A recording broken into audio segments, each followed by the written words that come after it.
Uruguay में सैन्य तख्ता पलट के बाद 3 क्रांतिकारी नेता मुजिका, मॉरिसियो और एल्यूटेरियो को गिरफ्तार कर अलग जेल में एकांत कारावास में भेजा जाता है। उनके आते ही आंखों पर पट्टी बांध दी जाती है, कपड़े उतार दिए जाते हैं और हथकड़ी पहनाकर अलग अलग कोठरियों में डाल दिया जाता है। तुरंत ही सैन्य अधिकारी उन्हें दम घोंटने की कोशिश करते हैं, लेकिन वे जीवित रहते हैं, दर्द सहते हैं और अगली सुबह तक खड़े रहने को मजबूर होते हैं। अगले दिन उनकी आंखों की पट्टियां हटती हैं और वे दीवार पर लिखा शिलालेख देखते हैं, जो आशा छोड़ने की चेतावनी देता है। उन्हें रक्षा मंत्रालय से पत्र मिलते हैं, जो उन्हें एक दूसरे या गार्ड से बात करने से रोकते हैं। जैसे ही वे सोने की कोशिश करते हैं, सैनिक दरवाजों पर धमाके कर परेशान करते हैं। 1 साल बाद उन्हें फिर से स्थानांतरित किया जाता है, इस बार बिस्तर वाली कोठरी में, लेकिन हालात अब भी कठोर हैं। सैन्य प्रमुख उनसे मिलते हैं, धमकाते हैं और बंधक कहते हैं। मॉरिसियो को परिवार की यात्राओं पर चेतावनी देते हैं। मुलाकात के बाद पुरुषों को बाल कटवाने और स्नान का मौका मिलता है।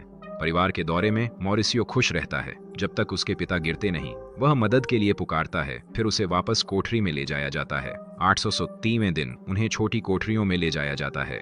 क्रिसमस करीब आते ही सैनिक जश्न मनाते हैं, जबकि तीनों कैदी उदास रहते हैं। एल्यूटेरियो दीवार पर दस्तक देता है, यह जानने के लिए कि क्या कोई दोस्त सुन सकता है।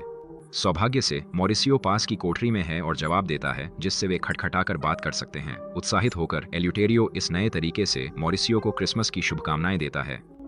समय के साथ वे बातचीत में आराम महसूस करते हैं, सवाल पूछते हैं और अपनी चालों का वर्णन करते हुए काल्पनिक शतरंज खेलते हैं। एक दिन एल्यूटेरियो को शौचालय जाना होता है, लेकिन उसका एक हाथ पाइप से बंधा होने के कारण उसे दिक्कत होती है। वह मदद के लिए सैनिक को बुलाता है, जो वरिष्ठ अधिकारी से अनुमति लेने की कोशिश करता है। यह लंबी प्रक्रिया शुरू होती है और जेल के उच्च अधिकारी तक पहुंचती है, जो इस स्थिति से नाराज हो जाते हैं। शौचालय में एल्यूटेरियो एक फेंका हुआ अखबार उठा लेता है। कोठरी में लौटकर वह मॉरिसियो से उरुग्वे की ताज़ा खबरें साझा करता है। इस दौरान मुजिका की मानसिक स्थिति बिगड़ती है, क्योंकि वह आवाजें सुनने और भ्रम देखने लगता है। अपनी मां से काल्पनिक रूप से बात करता है। दिलचस्प बात यह है कि उसी दिन मुजिका की असली मां मिलने आती है, लेकिन सैनिक उनकी मुजिका से मिलने की विनती को ठुकरा देते हैं और उन्हें बारिश में इंतजार करने के लिए छोड़ देते हैं।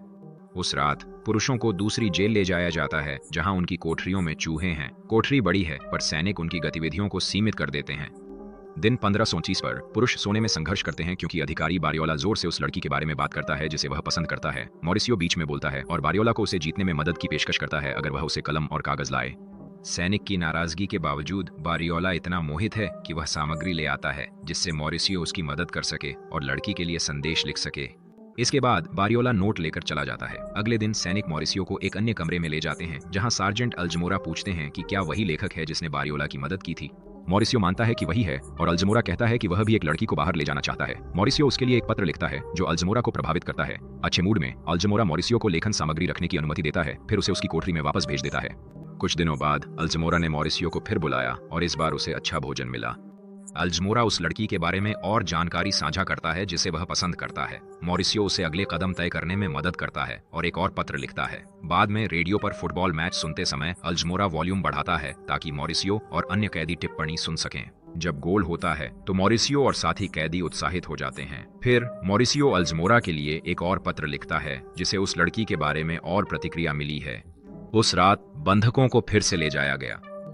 उनके सफर के दौरान, जो अगले दिन तक चलता है, ट्रक कैदियों को जरूरतें पूरी करने के लिए रुकता है। अपनी विशेष सुविधाओं का लाभ उठाते हुए मॉरिसियो अपने सिर पर ढके कपड़े को हटाने की मांग करता है। सैनिक थोड़ी सहमति देता है, जिससे मॉरिसियो को धूप और आसपास का दृश्य दिखता है। नए जेल में पहुंचने पर मॉरिसियो को एक ऐसा सेल मिलता है जिसका दरवाजा आंशिक रूप से खुला है। दूसरों से अलग इस दौरान म्यूजिका अपनी मानसिक स्थिति बनाए रखने के लिए जूझता है और एक बुरे सपने में देखता है कि एक पुलिस वाला उसे मार देता है। इल्यूटेरियो भी अपनी चुनौतियों का सामना करता है, क्योंकि वह अपने अतीत को याद करता है और कल्पना करता है कि उसकी पत्नी उसके साथ सेल में है।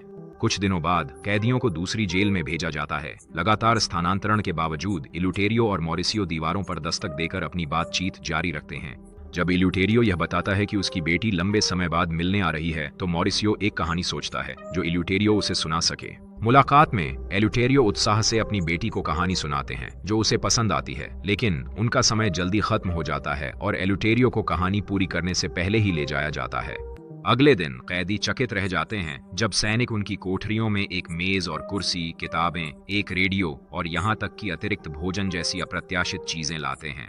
कुछ दिन अपनी कोठरियों में अप्रत्याशित सुविधाओं का आनंद लेने के बाद कैदियों को समझ आता है कि यह सब सैनिकों की योजना थी। सैनिकों की असली मंशा साफ हो जाती है। वे चाहते थे कि कैदी अंतर्राष्ट्रीय रेड क्रॉस समिति समीक्षा बोर्ड की बैठक से पहले बेहतर व्यवहार का अनुभव करें। जब बैठक का समय आता है तो कैदियों को साक्षात्कार के लिए ले जाया जाता है। अंदर जाने से पहले सैनिक उन्हें सख्ती से चेतावनी देते हैं कि वे अपनी कैद की स्थिति और मिले उपचार के बारे में कुछ भी नकारात्मक न कहें। एल्यूटेरियो पहले साक्षात्कार के लिए बुलाया जाता है। वह इसे अपने कष्टों को उजागर करने का मौका मानता है, लेकिन जब वह पीछे खड़े सैनिक का सामना करता है, अंततः एल्यूटेरियो ने तय किया कि वह सिर्फ निर्देशित प्रश्नों का ही उत्तर देगा, बजाय पूरी सच्चाई बताने के। साक्षात्कार के बाद कैदी अपनी कोठरियों में लौटते हैं, यह देखने के लिए कि सैनिकों ने जल्दी से उन सभी अतिरिक्त वस्तुओं को हटा दिया है जो कठोर परिस्थितियों में कैदियों की थोड़ी राहत का अंत दर्शाता है। कुछ दिनों बाद, शुरुआती घटनाओं के बाद, सैन्य कमांडर आता है और एल्यूटेरियो से बात करने का अनुरोध करता है। एल्यूटेरियो के कमरे की तलाशी में सैनिकों को एक अजीब वस्तु, साबुन की बट्टी, मिली थी।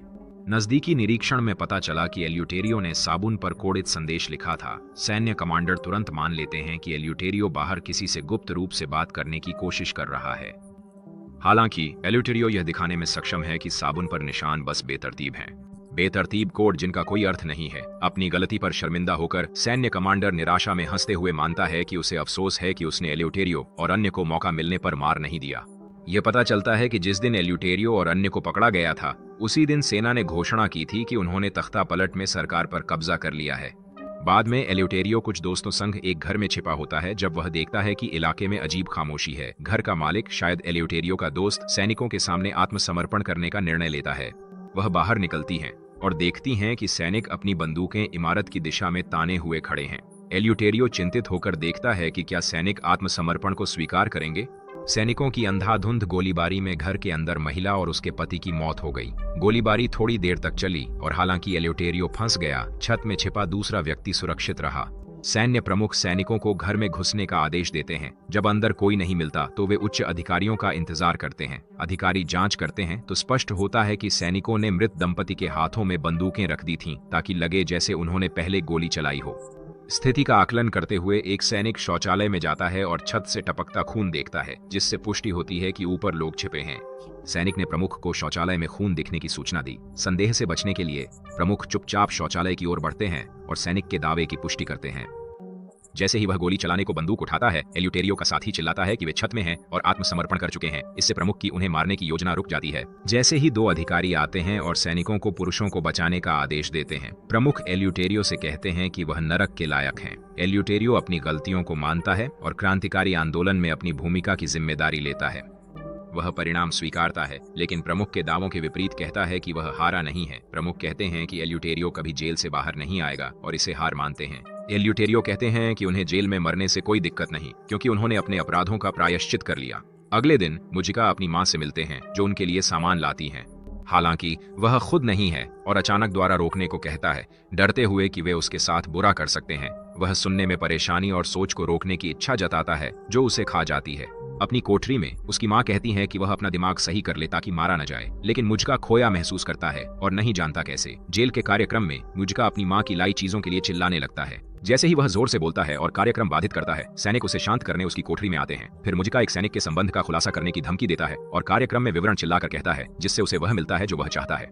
उसके व्यवहार से चिंतित सैनिक अपने वरिष्ठ अधिकारियों को रिपोर्ट करने का निर्णय लेते हैं। अगले दिन म्यूजिका डॉक्टर से मिलते हैं और अपनी भावनाएं साझा करते हैं, जिसमें उनके सिर में आवाजें सुनाई देने की बात भी शामिल है।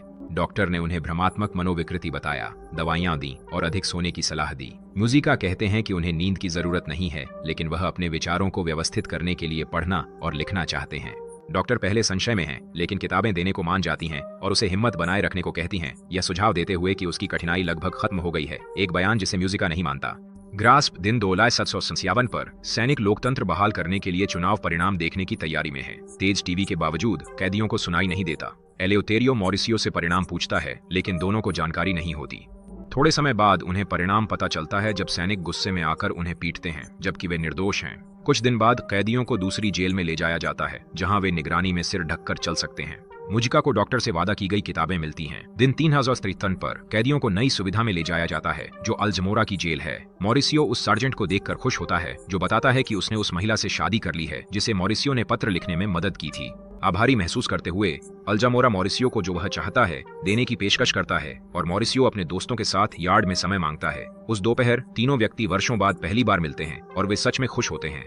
दिन 349 पर उन्हें उनकी पुरानी जेल में लौट आया जाता है, जहां सुविधाएं बेहतर हो चुकी हैं और उनकी वर्दी भी वापस मिलती है। जब उन्हें दूसरे खंड में ले जाया जाता है जहां समान कैदी हैं, एल्यूटेरियो को घूमने और फुटबॉल खेलने का मौका मिलता है। दिन 323 पर पुरुषों की रिहाई की तैयारी होती है। मुजिका सबसे पहले जाते हैं। बाहर निकलते ही उनसे एक दस्तावेज पर हस्ताक्षर करने को कहा जाता है, जिसमें पुष्टि करनी होती है कि उनकी कैद के दौरान उनका अच्छा ख्याल रखा गया था, जबकि उन्हें पता होता है कि उनके साथ दुर्व्यवहार हुआ। म्यूजिका अनिच्छा से हस्ताक्षर करता है क्योंकि यह उसकी आजादी की अंतिम सीढ़ी है। प्रभारी सैनिक उसे आखिरी बार धमकाता है, चेतावनी देता है कि वे उसे देखेंगे, लेकिन म्यूजिका बस शुभकामनाएं देता है। छोड़ने से पहले एल्यूटेरियो और मॉरिसियो भी रिहा होने वाले हैं। एल्यूटेरियो बर्तन और उपकरण धोने के लिए रुकते हैं, यह कहते हुए कि वह भविष्य के कैदियों के लिए चीजें साफ रखना चाहते हैं। थोड़ी देर बाद वह और मॉरिसियो एक बस में चढ़ते हैं जो उनके स्वागत के लिए उत्सुक भीड़ की ओर बढ़ रही है। लंबे सफर के बाद वे 12 साल के एकांत कारावास के बाद अपने परिवारों से मिलते हैं।